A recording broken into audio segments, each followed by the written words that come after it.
Sebentar Kitun, saya tanya umur berapa Kitun? Saya umur 20-an ya. Dulu kelahiran tahun berapa? Kelahiran di atas ya Waduh. pokoknya tahun 2000-an. Sebentar. Nanti kita bisa kena pelanggaran. Soalnya saya lihat seperti di bawah umur loh. Tidak, tidak. Benar, Anda tidak di bawah umur. Tidak. Oke, saya mau tanya dulu. Kitun, Anda ini seorang muslim. Iya, kebetulan dulu saya agama muslim, namun saat ini melihat kerusakan agama muslim, Abang. Seperti itu. Melihat kerusakan agama Islam. Oke, baik. Sebentar, ini kayaknya besar sekali ini mikrofon ini. Apa itu? Yang diikat-ikat Iya. itu apa itu? Kok seperti besar sekali itu apa? Iya, ini mic juga dan ya memang mic gitu lah. Oke, baik. Jadi sekarang ini Anda ini masih Islam atau bagaimana? Sudah keluar ya karena banyak sekali kerusakan di agama Islam. Dan saya sepakat dengan Abang Edis TV bagaimana di Padang ya emang sudah tidak seperti manusia gitu. Aneh. Oke, baik. Coba saya tes dulu nih, Anda jangan-jangan ngaku Muslim. Coba, kalau Anda orang yang sudah meninggalkan agama Islam, coba saya pengen mendengar apa namanya bacaan Quran Anda lah atau doa sholat ketika Anda masih percaya agama Islam. Coba. Oke, terima kasih. Mungkin Al-Fatihah bisa saya. Boleh ya? Kalau Al-Fatihah mah ya, selalu umum. Jangan Oke, maunya Al-Fatihah. Coba surat yang lain. maunya surat apa, Abang Contoh Edis? ayat kursi coba. Oke, ayat kursi ya. Boleh Silakan. saya ambil Al-Quran dulu boleh? Nggak hafal ayat kursi.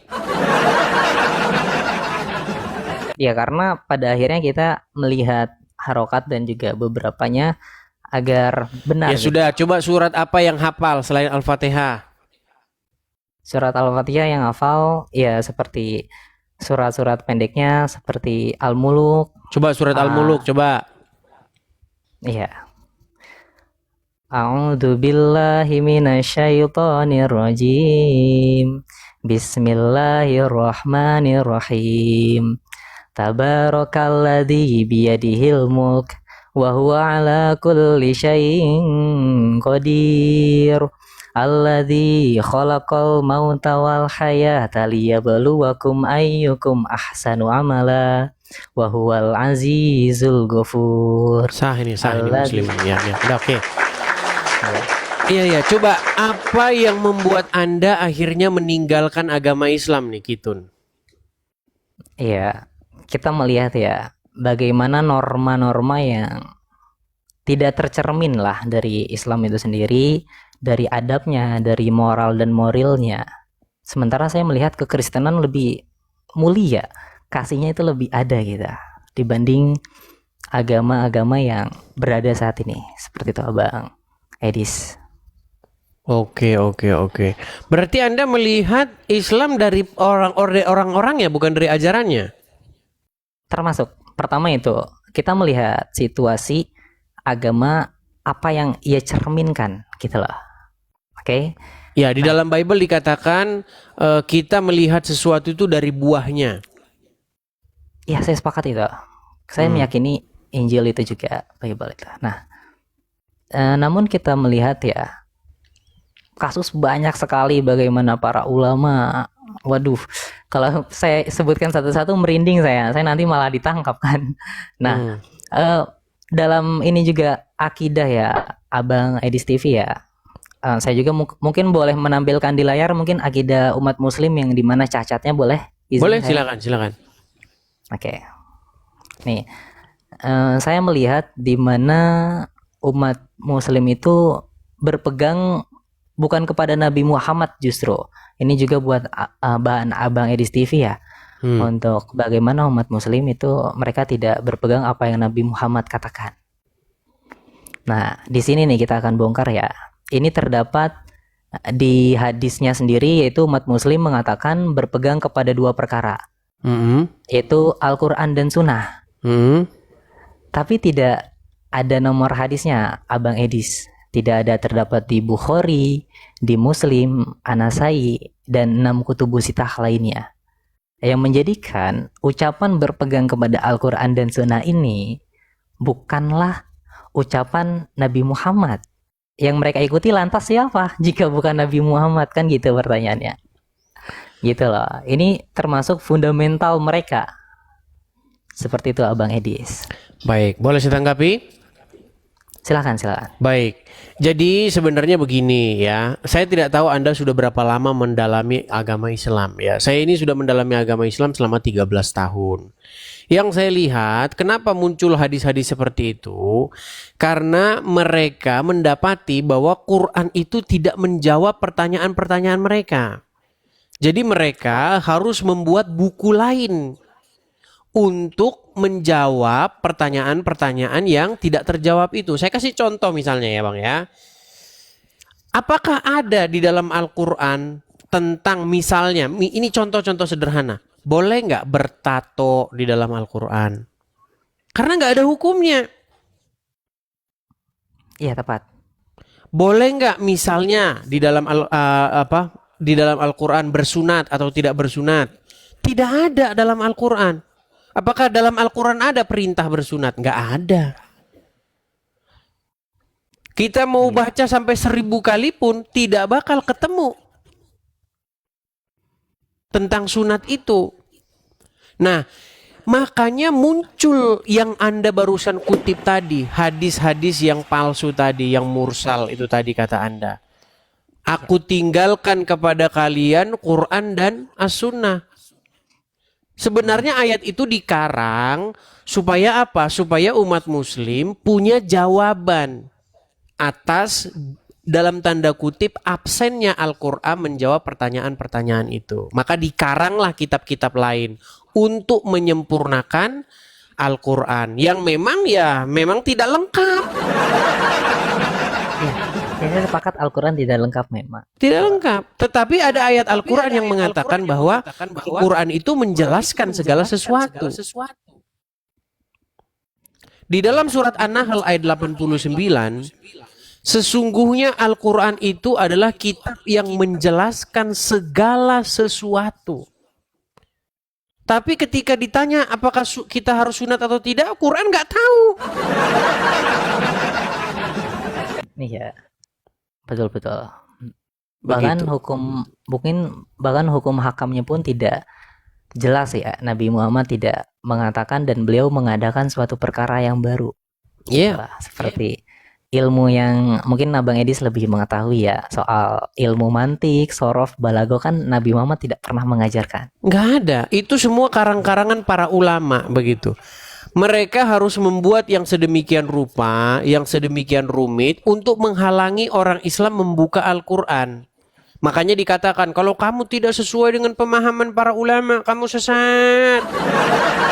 Itu adalah sebagaimana mereka akan membuat sebuah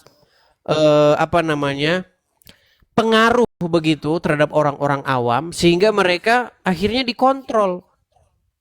Iya. Akhirnya mereka tidak punya keberanian untuk mendalami Al-Quran. Mereka tidak punya kapasitas untuk memahami Al-Quran. Yang punya kapasitas hanya ulama-ulama saja begitu.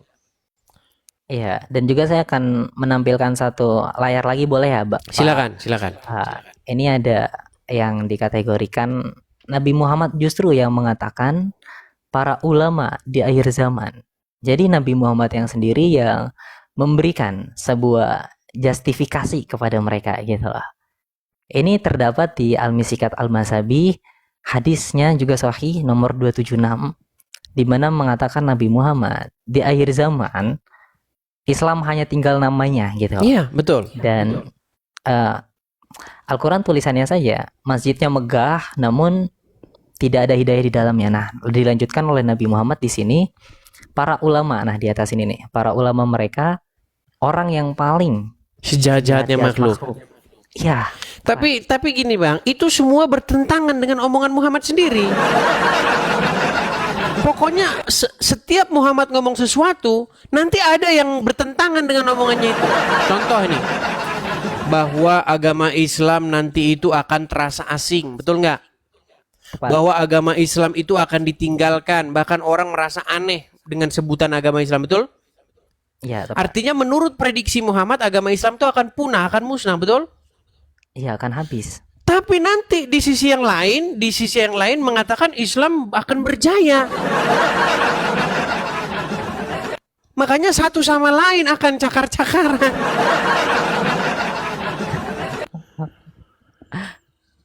Jadi sebenarnya semua isi-isi hadis itu kalau kita pelajari dengan sungguh-sungguh, itu tidak lain dan tidak bukan hanyalah karangan orang-orang untuk memasukkan karangannya dengan membawa-bawa nama Muhammad. Begitu. Ya, seperti menunggang Nabi Muhammad. Iya, Nabi, betul gitu. sekali. Mereka akan membawa Muhammad untuk melegitimasi perkataannya. Begitu. Iya. Jadi mereka akan dengan sesuka hatinya mengarang cerita. Begitu misalnya. Makanya kalau kita baca hadis seolah-olah Muhammad itu kayak orang tukang ngomong sendiri. Buka hadis-hadis, Muhammad itu akan Anda dapati sebagai orang yang tukang ngigau. Tiba-tiba nggak ada angin, nggak ada petir, dia ngomong. Contoh. Salah satu yang membuat ini, contoh. Masalah misalnya tentang apa yang umum yang orang muslim ini, misalnya sholatlah kamu sebagaimana kamu melihat saya sholat gitu. Oke. Ya kan ada hadis itu. Coba dalam rangka apa Muhammad ngomong begitu? Siapa lawan bicaranya? Saya belum tahu sampai sana sih. Mungkin Muhammad lagi ngomong sama angin. okay. Setiap kita lihat kalau muslim mereka mengatakan mereka melakukan sebuah sortir terhadap hadis itu dengan metode perawi, sanad, ya kan? Kemudian itulah ilmu-ilmu hadis itu, ulumul hadis itu kan. Tapi kalau saya beda. Bagaimana cara saya menemukan sehadis itu palsu atau enggak? Cara saya gampang. Ketika Muhammad ngomong sendiri nggak ada angin, nggak ada petir, kadang-kadang dia ngomong sama tembok, itu udah pasti palsu. Nah, jadi tanpa indikasi terlebih dahulu ya, Iya. Tidak ada jalan ceritanya, tidak ada asbabul wurudnya. Tiba-tiba Muhammad ngomong sendiri. Iya. Jadi inilah yang menjadi indikator ya, para umatnya tidak sadar. Mereka telah menjadi bumerang bahkan untuk umat Islam itu sendiri. Saya mau nanya, izin bertanya sama Abang Edi. Silakan. Tapi saya ingin bertanya satu hal ya. Menurut Abang Edis itu, saya masih ingin mendalami agama kekristenan. Bagaimana sih cara kita mengenal Tuhan itu sendiri, mungkin dengan perspektif Abang Edis melihat? Ya, dengan memahami firman-firmannya, dengan memahami apa yang diajarkannya, begitu. Makanya saya sarankan uninstall Quran, install Bible. Gitu. Jadi bagaimana kita memahami atau ingin mengenal Tuhan, pelajarilah Bible. Baca, ya kan, dari A sampai Z begitu. Saya sudah lakukan itu, Bang. Saya sudah lakukan membaca Al-Quran dan membaca Bible. Saya nggak mau katanya. Oke. Setelah saya pelajari, memang kesimpulan saya itu. Setiap orang yang membaca Al-Quran dan membaca Bible dengan sungguh-sungguh pasti akan menyimpulkan kesimpulan yang sama dengan saya, bahwa Al-Quran tiada lain adalah buku yang isinya banyak menjiplak isi Bible, tapi jiplaknya buru-buru sehingga ngacau balau. Ya, saya juga melihat ya, ketika baca Bible sendiri itu dikisahkan Nabi Adam, namun di dalam Al-Quran itu sangat sedikit kisah dari Nabi Adam berbanding Bible sangat sangat detail. Ya. Gitu lah. Tapi sekalipun demikian, Bible tidak pernah mengklaim bahwa buku ini sangat detail, menjelaskan segala sesuatu. Nggak pernah Bible mengklaim buku seperti itu. Tapi Quran, buku yang hanya seperti itu. Buku ini menjelaskan segala sesuatu. Tapi ditanya, kenapa orang sunat? Quran tidak tahu. Ya, Gitu. oke. Ya itulah yang harus Anda harus menjadi duta ini kepada teman-teman Anda yang masih Muslim. Coba ajak mereka berargumen, ajak mereka diskusi. Begitu. Kenapa Al-Quran tidak sanggup menjelaskan segala sesuatu seperti yang diklaim oleh dia? Karena yang dikatakan menjelaskan segala sesuatu Quran, bukan Muhammad. Ya, tepat. Bahkan Muhammad pun dia harusnya berguru kepada Quran. Betul. Dan banyak sekali yang berguru kepada ulama, ia tidak berguru kepada Qurannya itu sendiri. Iya. Gini loh, maksud saya, mereka mengatakan Nabi Muhammad tidak bisa baca tulis ya. Itu kan tuduhan ya. Sementara di dalam Al-Quran banyak ayat yang mengatakan Nabi Muhammad membaca gitu. Iya. Jadi mereka lebih mendengar kepada para ulama atau kepada Al-Quran itu sendiri. Kan dilema jadinya. Memang umat begini, tersebut. Mak. Memang begitu dalam ajaran agama Islam. Mau versi Muhammad buta huruf ada. Mau versi Muhammad bisa membaca ada. Mau versi Muhammad hidupnya yang sedih-sedih, ya kan? Hidupnya yang sederhana ada. Mau Muhammad yang versi kaya ada. Ada. Mau Muhammad versi hidup susah, makan sampai ngutang ada. Mau Muhammad versi kaya, mendapatkan banyak emas dan perak ada. Makanya saya bilang, makin dipelajarin agama Islam, makin ingin orang akan mencampakkannya. Begitu. Iya, bahkan dari beberapa narasi hadis ya mengatakan Aisyah sendiri yang meracuni Nabi Muhammad. Iya, Kan, iya. wow, itu sebuah Kalau abang tanya sama orang-orang Syiah itu sangat membenci Aisyah dan Hafsah dan bapaknya. Jangan lihat Aisyah dan Hafsahnya, karena mereka itu kan hanya dua orang perempuan. ya Tetapi lihat siapa di balik dia, di balik mereka itu ada siapa? Ada tokoh-tokoh yang besar. Makanya ada ayat dalam Al-Quran itu, jika kamu berdua bahu-membahu menyusahkan Nabi, maka ketahuilah Allah adalah pelindungnya dan juga para malaikat dan juga Jibril dan juga orang-orang mukmin. Coba tuh. ya. Sepakat saya akan hal itu ya. Iya. Namun saya mau bertanya satu hal lagi boleh ya, Abang Edis? Apa itu? Izin. Bagaimana konsep daripada umat Kristen itu soal penebusan dosa Yesus Kristus itu menurut Abang Ya, Edis? jadi konsep sederhananya gini, Bang. Hukum kita itu kan ada hukum Taurat. Hukum Taurat itu berisi tuntutan terhadap seseorang. Bagaimana seseorang itu hidup. Contoh ya, tuntutan. 10 tuntutan hukum Taurat. Jangan berzina, jangan mencuri, jangan bersaksi dusta. Itu kita ambil aja 3, nggak usah banyak-banyak. 1 aja lah, jangan mengucapkan saksi dusta. Atau jangan mencuri aja lah, jangan mencuri. Coba, ada nggak orang yang sanggup melakukan ini seumur hidupnya? Sudah tidak bisa ya, sulit mungkin. Sulit. Agak sulit. Dari mulai yang kecil-kecil saja, Bang, kita sudah mencuri. Dari zaman kecil udah maling mangga. Udah besar kita pun secara nggak sadar mencuri hak-haknya orang. Iya. Iya. Contoh, saya kasih contoh saja ya, saya kasih contoh.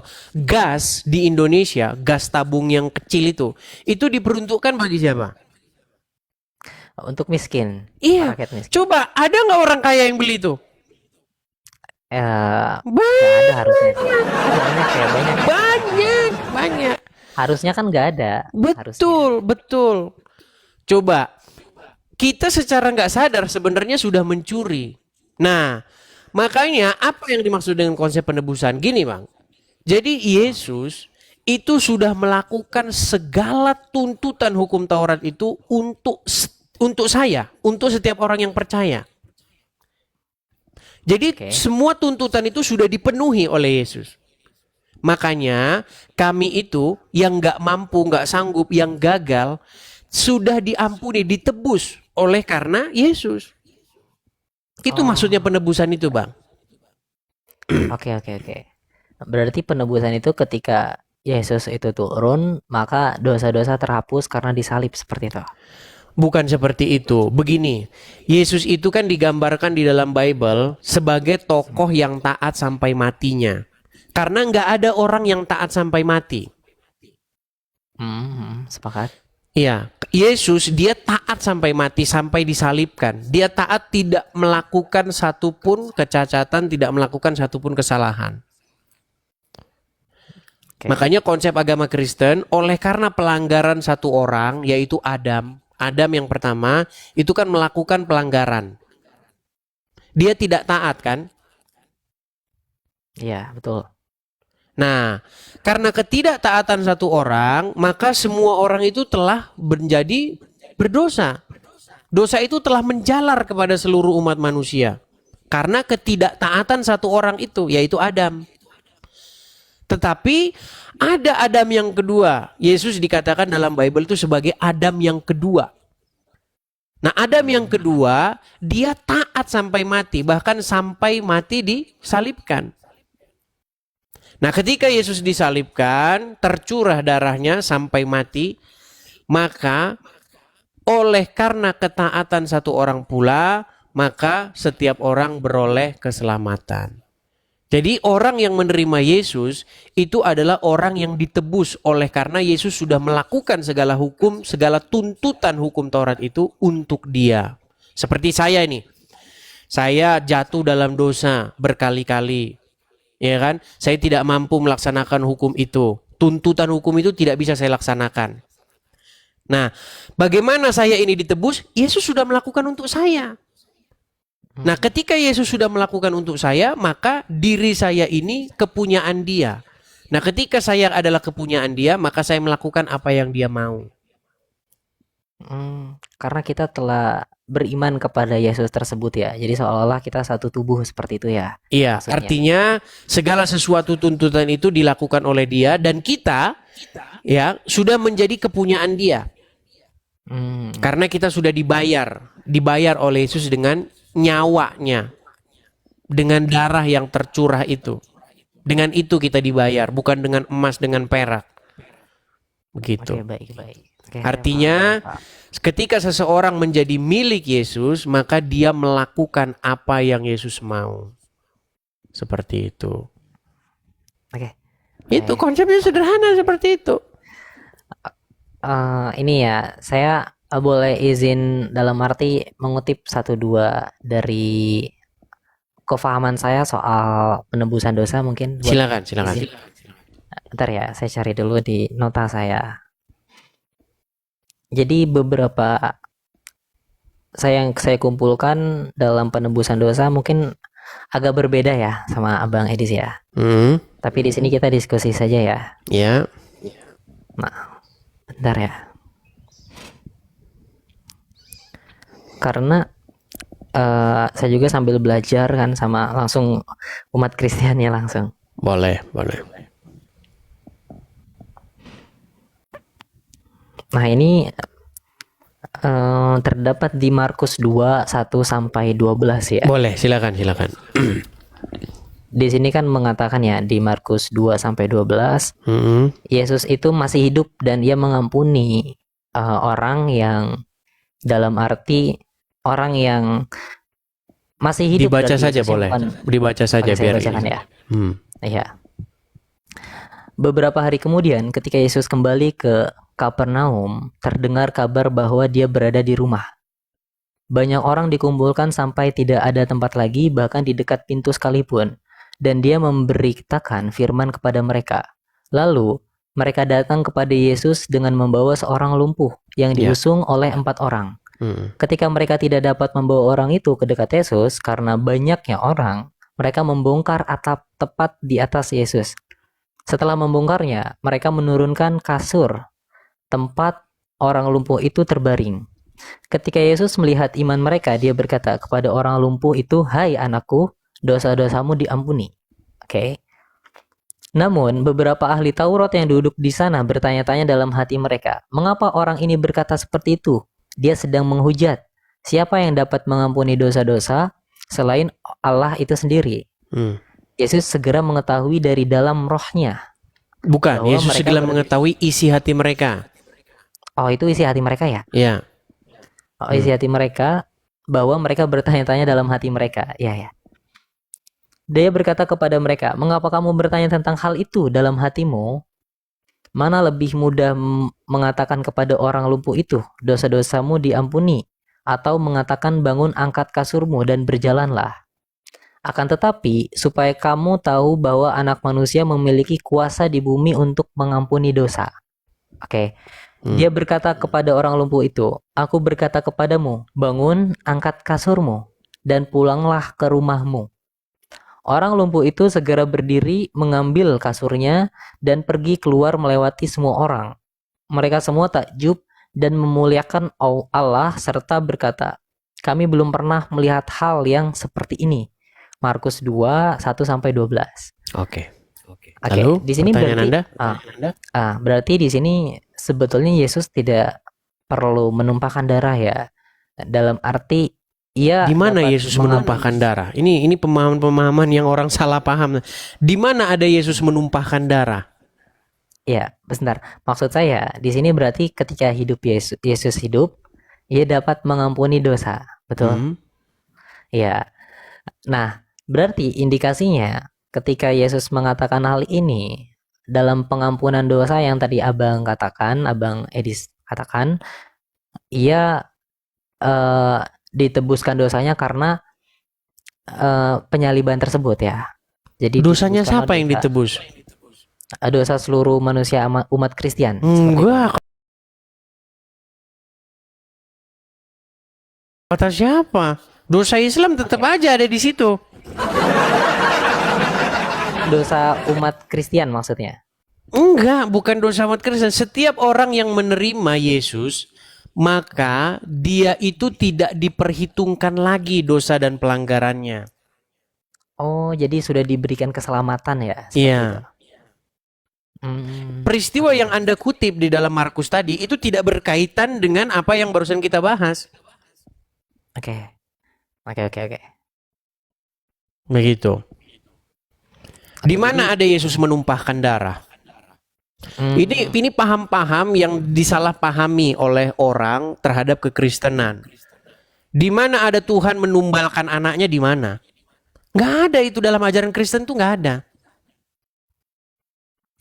Enggak ada. Di mana? Makanya saya heran begitu. Kadang-kadang orang bisa berpikir seperti itu karena penjelasan-penjelasan orang-orang Kristen yang dalam tanda kutip goblok. Gak ada Tuhan numbal-numbalin, gak ada. Yesus itu di dalam Bible, baca dari A sampai Z, dari Matius sampai Yohanes, dia itu memberitakan kebenaran. Tetapi orang-orang Yahudi itu tidak menerima dia. Maksudnya orang-orang ahli-ahli Tauratnya. Pemuka-pemuka agama Yahudi tidak menerima dia.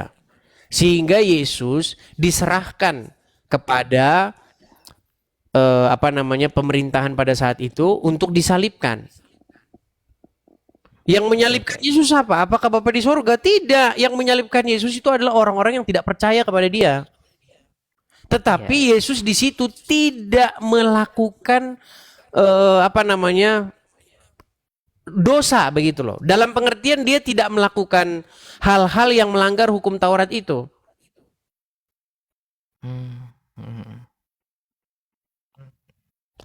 Jadi semua orang dituntut untuk melakukan apa yang tertulis di dalam hukum Taurat. Tetapi tidak ada yang sanggup melakukannya. Hanya Yesus yang sanggup melakukannya. Sampai akhirnya. Jadi tidak melakukan kesalahan satupun. Nah, Oke. karena hal itu maka itu dianggap sebagai kebenaran. Hmm. Ya, ya, ya.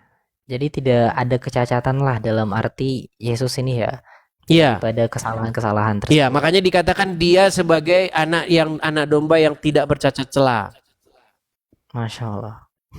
Haleluya, haleluya. Ya, dan dia tidak datang mempersembahkan darah binatang, darah domba dibawa untuk seperti yang dilakukan oleh imam-imam besar.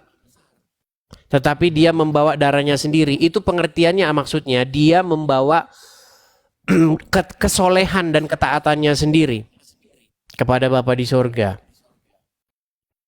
Oh, seperti itu pemahamannya. Baik-baik. Iya. Jadi saya dapat poin ya dari tadi awal tentang bagaimana Tuhan yang dimaksudkan. Yang kedua ini soal penebusan dosa. Oke. Iya, masalahnya begini. Sebenarnya masalahnya bukan ini. Masalahnya banyak orang belum buka Bible tapi ingin tanyanya terlalu jauh. Iya, takut Iya. malahan. Jadi percuma gitu loh. Lebih bagus buka dulu Bible. Kemudian kalau didapati ada pertanyaan-pertanyaan yang baru tidak dimengerti, nah itu baru lebih enak. Sebenarnya udah jelas kok dalam Bible itu. Banyak orang itu nggak mau baca. Iya. Jangankan Anda, yang Kristen banyak nggak mau baca. Ya karena saya lihat sendiri ya itu dua dua dua sampai tiga kali lipat kayaknya Al-Quran itu lebih tebal deh. Karena saking banyaknya itu. Bukan berarti Tidak. Al-Quran itu banyak berisi pengulangan-pengulangan.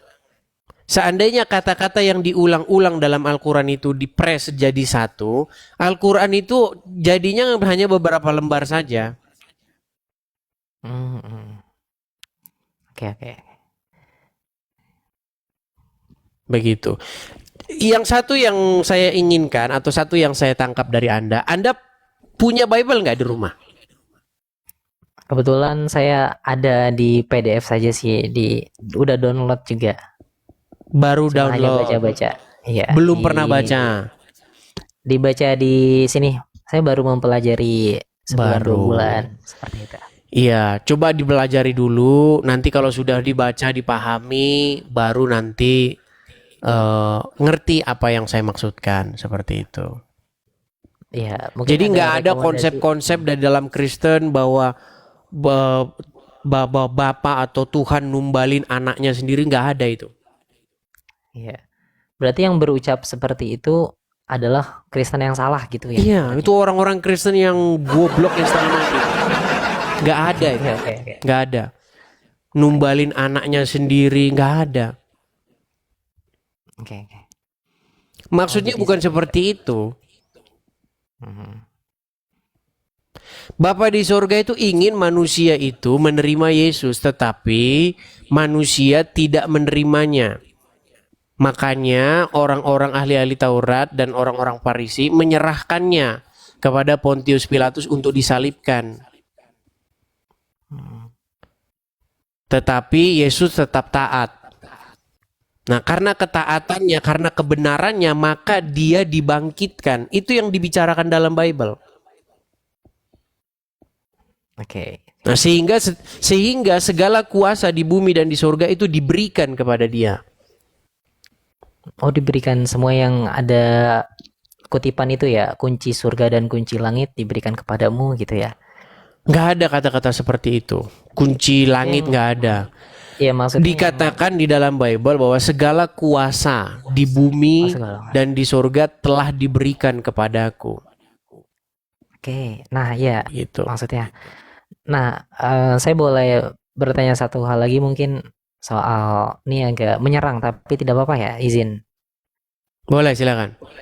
Iya, bertanya tentang bagaimana menurut Mas Abang Edis tentang Paulus itu, apakah beliau adalah utusan yang diutus atau dilantik oleh Yesus atau Sang Mesias tersebut?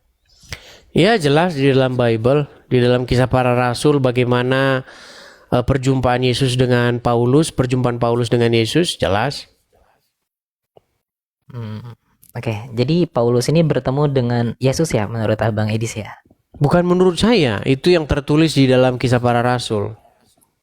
Oke. Bagaimana Paulus ketika dalam perjalanannya ke Damsik, dia ingin membinasakan atau dia ingin melakukan persekusi terhadap orang-orang yang percaya kepada Yesus. Tetapi dalam perjalanannya ke Damsik, Yesus sendiri yang menjumpai Paulus. Kemudian memilih dia menjadi alatnya untuk memberitakan namanya. Oh, jadi ada fasenya, berarti ada perantaranya ya untuk memberikan sebuah bahasanya bahasa Paulus itu ya ada perantara dari kisah-kisah tersebut, tidak semena-mena Yesus yang langsung melantik gitu kan. Perantara maksudnya gimana?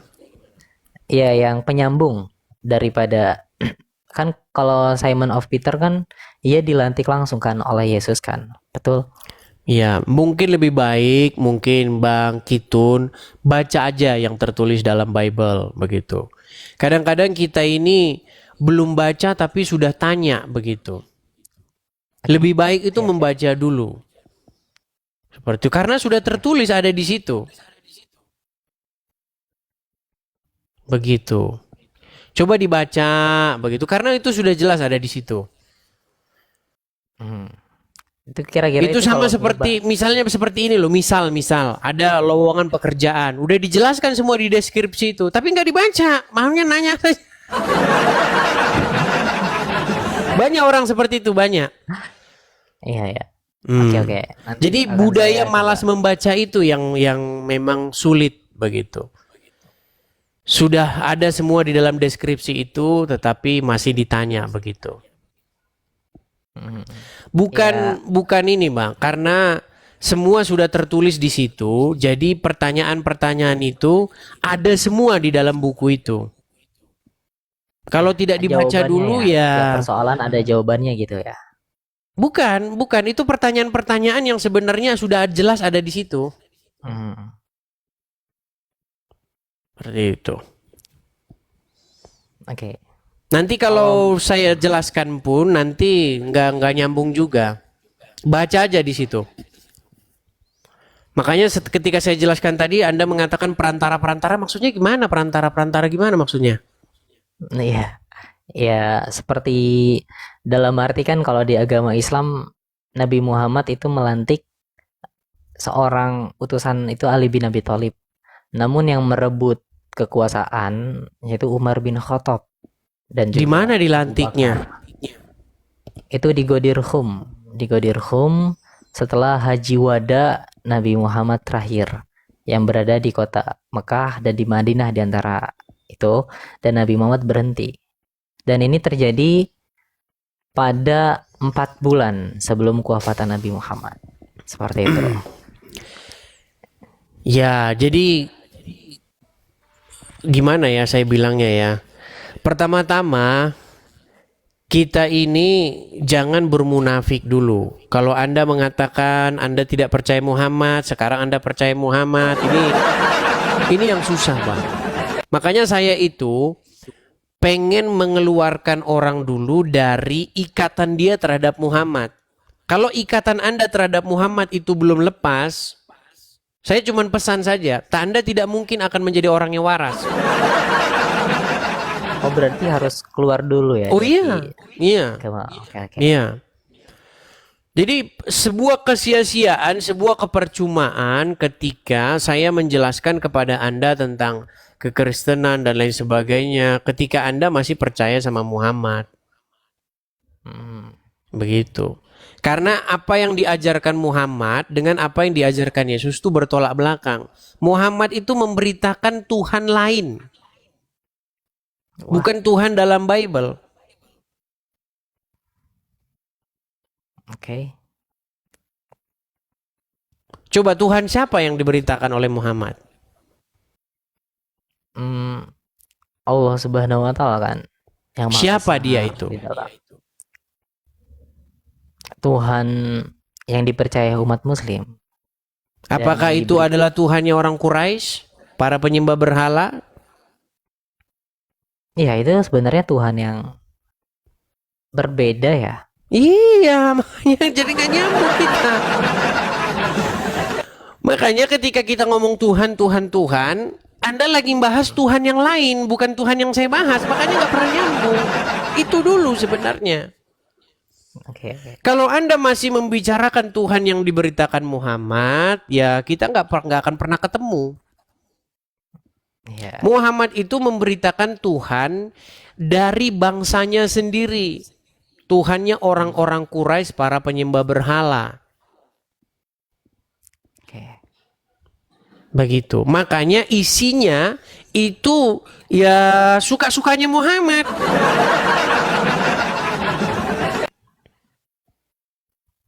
Baik, baik, baik. Begitu loh. Saya tahu Anda ini Syiah Anda ini, ya kan? Bukan, bukan. Kami meyakini bahwasanya Syiah pun sudah tersesat mereka. Sama Sunni pun telah tersesat. Boleh saya mungkin izin mengenalkan diri ya dari tadi? Boleh, boleh, silakan, silakan. Iya. Jadi kami di sini ya, saya sendiri agama yang sudah berlepas dari apa yang kami meyakini itu Islam ya. Kami meyakini bahwasanya juru selamat atau penyelamat di akhir zaman itu telah muncul. Kalau di dalam kekristenan itu Yesus yang kedua yang akan menghakimkan jadi menghakim yang adil gitu lah. Dan kami beragama dengan agama yang diwariskan oleh pada nabi-nabi terdahulu seperti Nabi Muhammad, diucapkannya figurnya Imam Al-Mahdi. Seperti itu Abang Edis. Nah, kalau di Iya, agama jadi Anda ini Kristen, semacam satu paham yang menggabung-gabungkan segala macam aliran ini. Artinya aliran ini Anda gabungkan, aliran ini Anda gabungkan. Jadi saya cuma pesan saja begini Bang, bahwa kalau Anda sudah masuk kepada ajaran-ajaran seperti Islam itu sudah nggak nyambung lagi Bang. Karena ajaran Islam itu sumbernya itu bukan dari Israel. Sumbernya itu bukan dari tempat di mana peristiwa itu berasal. Agama Islam itu sumbernya dari Saudi Arabia. oh Yang nggak nyambung sama sekali Bang. Dengan Israel itu nggak nyambung sama sekali. ya, saya pun meyakini ya bahwasanya Abang Edis ya, di mana Ka'bah yang mereka imani saat ini palsu. Ka'bah yang mereka Iya, solati, tetapi di saat yang sama Anda mengutip Qur'annya itu juga. Itu yang jadi masalah. Coba apakah Anda mengimani Quran? kami mengimani Nah, kitab yang berarti diturunkan. ya udah. Apa yang diceritakan dalam Quran? Coba Bang, siapa Tuhan di dalam Al-Quran? Ya di dalam Al-Quran itu Tuhannya satu ya, yaitu Allah Subhanahu Wa Taala. Nah, Allah itu siapa? Iya, Allah itu adalah Tuhannya Nabi Muhammad, Tuhannya umat Muslim. Yang itu saja saja Bukan, yang saya bukan. yakini Sebelum akan Muhammad lahir, Allah itu dipuja, disembah oleh siapa? oleh orang Quraisy. Iya, Tidak ada para bahkan penyembah orang. berhala itu. Itulah Tuhan yang dipromosikan Muhammad. Oke, Gini. Di dunia ini ada banyak bangsa-bangsa, betul? ya tepat. Ada banyak suku bangsa, ada banyak bahasa, betul nggak? Iya, ya, ya. Coba, sebelum Muhammad lahir, siapa yang nyembah Allah? Hmm, bangsa Quraisy. Nah, ada nggak orang Indonesia nyembah Allah? Nggak tahu aku kalau itu Jangan bilang nggak Indonesia. tahu, Bang. Karena mereka kan hanya Kalau Anda bilang nggak tahu, berarti Anda nggak bisa melangkah maju lagi ke depan. Coba, kita orang Indonesia. Orang Indonesia ini terdiri dari banyak suku. Dan ada banyak betul. bahasanya. Coba, ada nggak satu aja suku bangsa yang punya kosakata Allah di dalam kamus perbendaharaannya? Sepertinya tidak ada ya. Tidak ada. Belum menemukan. Itu menjadi satu bukti bahwa tidak ada yang menyembah Allah di Indonesia. Waktu Muhammad belum lahir, tidak ada Allah disembah di Indonesia. Bahkan disebut pun tidak ada. Karena kosakatanya pun nggak ada. Setuju nggak? Oke. Nah, Setuju, coba sekarang kita pergi ke Jepang. Ada nggak di Jepang yang menyebut nama Allah sebelum Muhammad lahir? Atau waktu Muhammad masih kecil? Hmm, tidak ada juga sepertinya ya. Nggak ada. Coba Lalu Allah itu Tuhan-Tuhan hanya yang disebut di mana? di Arab pada saat Nabi Muhammad Iya, ini. di lingkup keluarga, klannya, sukunya Muhammad. Jadi Tuhan yang itu yang sedang dipromosikan sama Muhammad. Tuhannya orang-orang Quraisy itu. Itu Oke. tidak pernah disebut oleh orang Israel, tidak pernah disebut oleh Musa, tidak pernah disebut oleh Yesus, nggak pernah. Begitu loh. Makanya ketika Anda punya paham bahwa itulah yang disebut nabi-nabi terdahulu, seperti Anda kutip tadi kan, nabi-nabi terdahulu ini itu, ya kan? Itu sudah paham yang salah. Bagaimana mau katakan apa namanya, dia Tuhan yang disembah oleh anu terdahulu disebut saja tidak pernah. Coba kalau misalnya saya katakan bahwa nama Tuhan itu Tungkriung gimana? Iya. Ya, ya cukup aneh lah kalau Tuhan itu tungkriung. Iya. Nah, Muhammad mengklaim bahwa Tuhan itu Allah. Padahal tidak ada nabi-nabi terdahulu yang menyebut Allah. Begitu, Bang. Nah, makanya yang saya sarankan sama Anda, ketika Anda sudah betul-betul meninggalkan Al-Quran, sudah betul-betul meninggalkan Muhammad, sekarang Anda pelajari nih ajaran yang sejati, yaitu yang ada dalam Bible. Di dalam Bible kalau Anda baca sampai dari A sampai Z, intinya begini. Tuhan menciptakan manusia seturut atau serupa dengan gambarnya. Maksudnya manusia itu sebenarnya merupakan pengejawantahan Tuhan di muka bumi ini untuk memelihara dan menguasai bumi ini. Jadi ketika Tuhan menciptakan segala sesuatu, diciptakannya semua yang ada, binatang-binatang, tumbuh-tumbuhan semuanya, lalu Tuhan menciptakan manusia. Nah, manusia ini sebenarnya manifestasi Tuhan di muka bumi. Oh, Karena dia gambarnya. Kalau dalam bahasa Ibrani itu disebut selem. Selem itu maksudnya gambar, rupanya.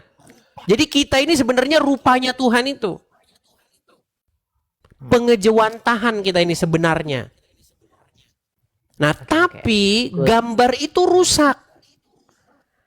Oleh karena apa? Oleh karena pemberontakan. Kalau dalam bahasa Ibraninya itu, bahasa Bible-nya itu dosa. Dosa itu bahasa Ibraninya itu kata. Maksudnya itu kita itu nggak sesuai dengan peruntukannya. oh, Nah, karena kita sudah meleset, maka ada manusia yang kedua. Yang datang yang kedua, Adam yang kedua. Karena Adam yang pertama itu gagal, sehingga semua keturunannya ini gagal semua. Jadi produk gagal semua.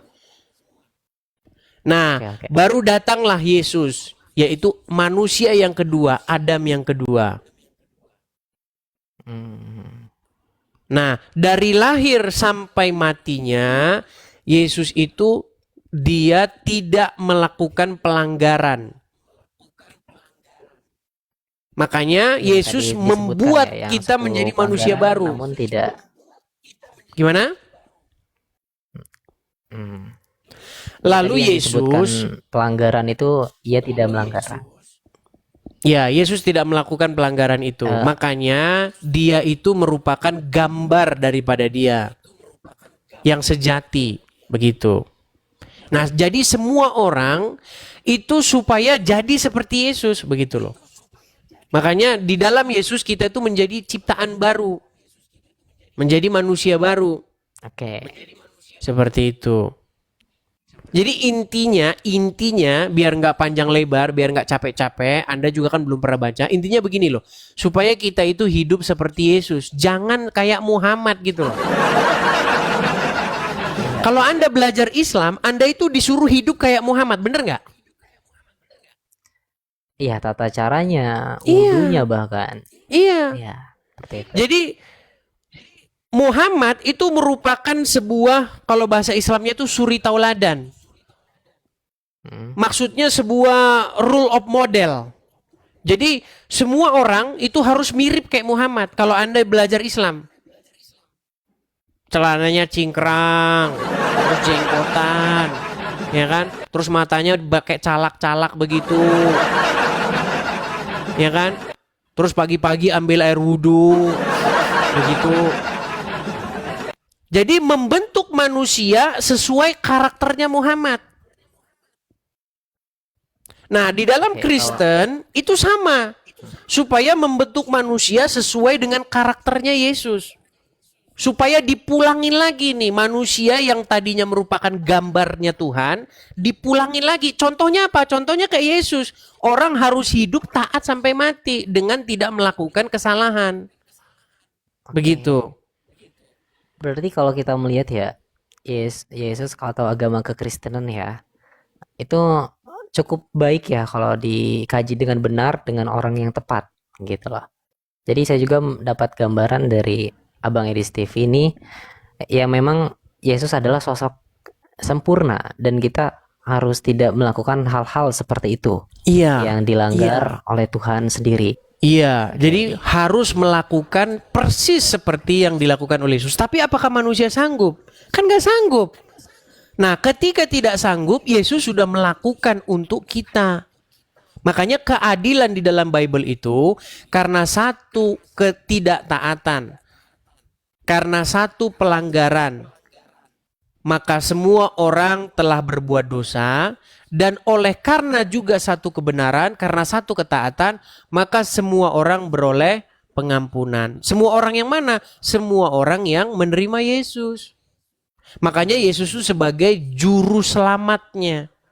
Makanya ketika saya menerima Yesus sebagai juru selamat saya, artinya saya udah punya nih, sudah punya seseorang yang melakukan untuk saya.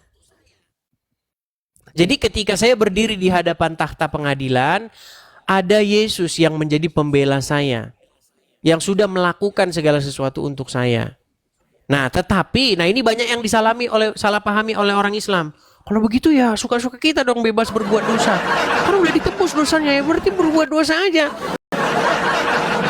Nah itu karena ya made in Arab itu tadi.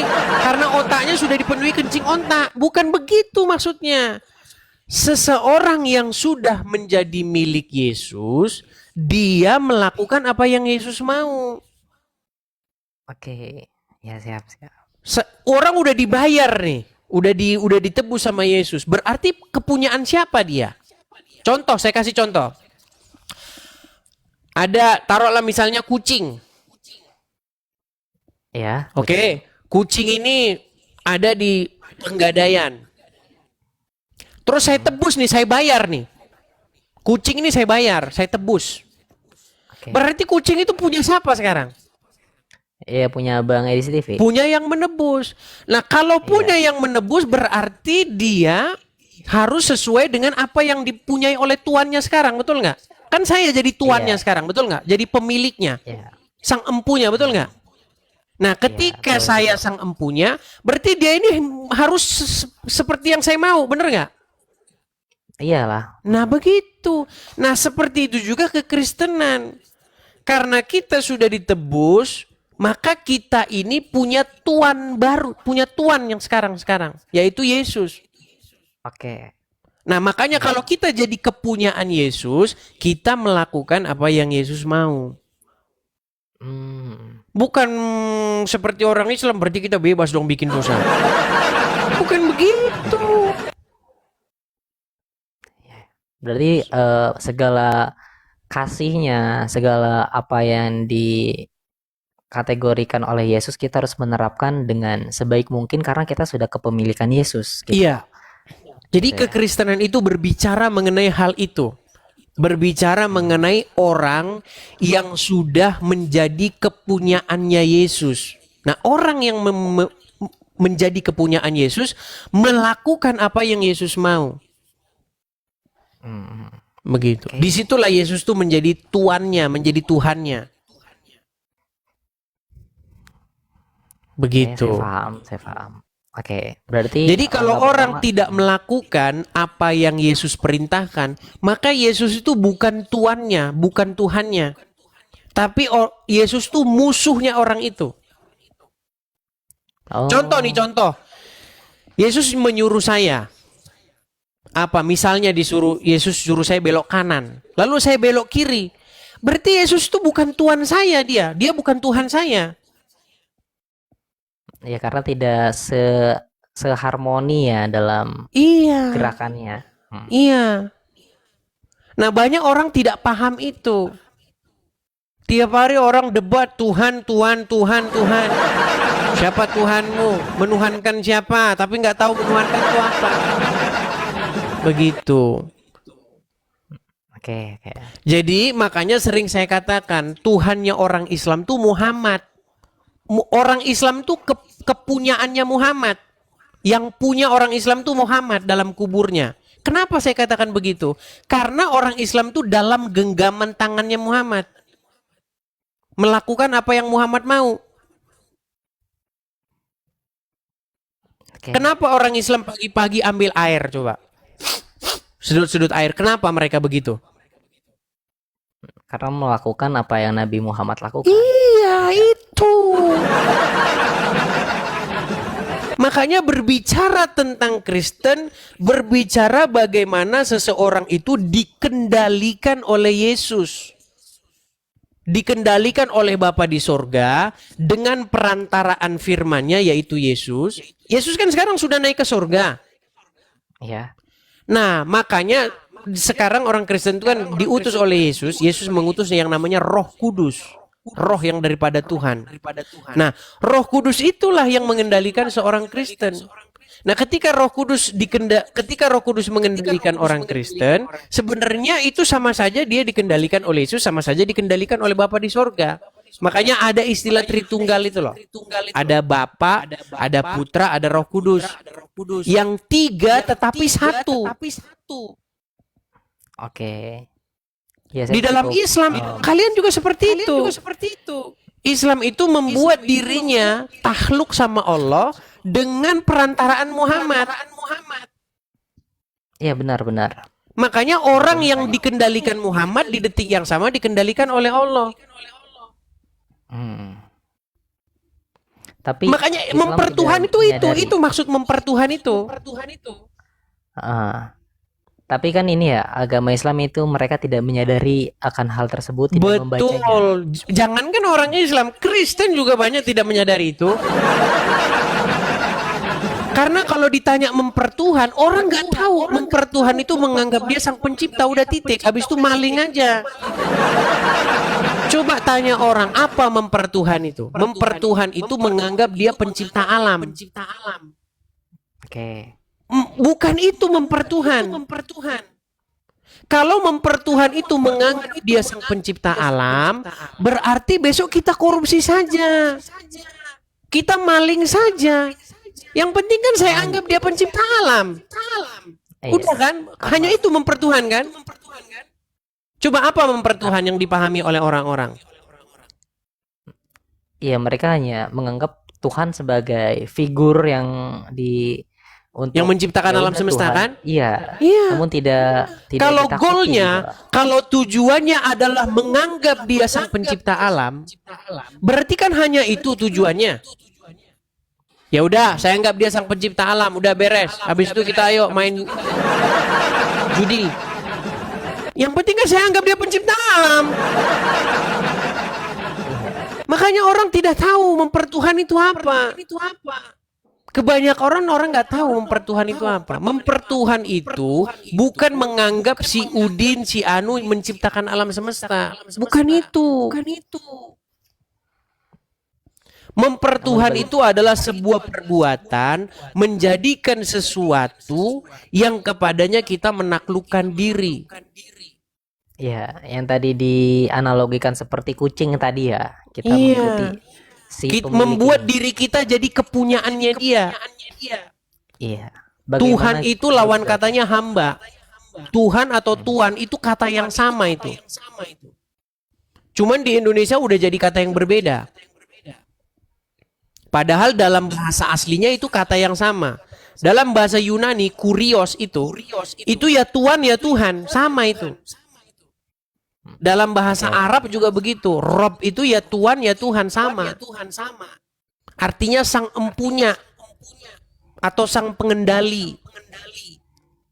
Begitu. Nah, makanya kekristenan itu berbicara supaya kita itu menjadikan Yesus itu sebagai Tuhan, sebagai Tuhan. Sama itu, kata yang sama. Bahasa Inggrisnya Lord. Sang empunya, gitu loh. Ternyata kalau dilihat dari definisi ya, dan sudah dipaparkan tadi, lebih masuk akalan Kristen gitu dibanding Islam yang sangat amat jauh dari cara penalaran, tidak bisa dijabarkan bahkan. Kita hanya manut gitu loh, tidak melihat, membaca dan mendengarkan dengan cara yang benar. Hanya percaya ya udah gitu. Jadi kesalahan mereka ketika mempercayai dia Tuhan, lalu ya umatnya melakukan korupsi atau bagaimana, tapi masih menganggapkan Tuhan. Lantas Iya, gimana karena Tuhan di dalam tersebut? otak mereka mempertuhan itu menganggap dia sang pencipta. Habis itu sudah. Iya, betul. Gitu loh. Jadi dengan itu ya ternyata emang umat Kristen eh, lebih loyal dan lebih baik karena mereka tahu apa itu esensi Tuhan dan bagaimana cara memperlakukan dibanding agama Islam itu sendiri. Ya, Gitu. yang dipahami banyak orang seperti itu, Bang. Makanya orang nggak paham, Oke. gitu loh. Oke, seperti itu ya, Bang ya. Kita berikan kesempatan kepada yang lain ya. Ya, terima kasih Oke. ya. Sama-sama, Bang Aris ya. sama-sama, Bang Kiten. Salam kenal Kiten. ya. Oke, saya turunkan ya. Salam. Salam ya. Ya, teman-teman sekalian, kita lanjutkan kembali ya. Kita kasih naik ini ada